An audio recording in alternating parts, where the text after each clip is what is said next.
2002ના કોમી રમખાણોમાં 2,500 મુસ્લિમોની કત્લેઆમ કરનારા ભારતીય જનતા પાર્ટીના જે કોમવાદી વૈશ્વિક દરિંદાઓ છે એમની સામે નહીં, નકલી એન્કાઉન્ટર કરી બેગુનાહોના ખૂન રેડનારા ફરજી એન્કાઉન્ટર કરનારાઓની સામે નહીં, દેશને હિન્દુ મુસલમાનના નામે વિભાજિત કરી તલવારોને ત્રિશુલો વેચનારાઓની સામે નહીં, કરોડો અરબોના સ્કેમ કરનારા લોકોની સામે નહીં, રિયલ એસ્ટેટ, લેન્ડ અને માઇનિંગના માફિયાઓની સામે નહીં, અતિ કરપ્ટ અને ભ્રષ્ટ ગુજરાત અને દેશના આઈએસ આઈપીએસ અધિકારીઓ, એમપી એમએલએ અને મંત્રીઓની સામે નહીં, ચૈતર વસાવાની સામે અચાનક ગુનો સાબિત થઈ ગયો અને 7 વર્ષની સજા કરવામાં આવી.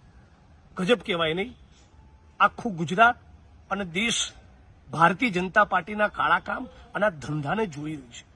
મૂળ ચૈતર વસાવા સામેની આ એફઆઈઆર, એની મુવમેન્ટ, એની લડત, એના આંદોલનને તોડી પાડવા અને ધારાસભ્યના પદ ઉપરથી એને હટાવવાના એક પૂર્વ આયોજિત ષડયંત્રના ભાગરૂપે જ 2023માં એફઆઈઆર કરવામાં આવી હતી.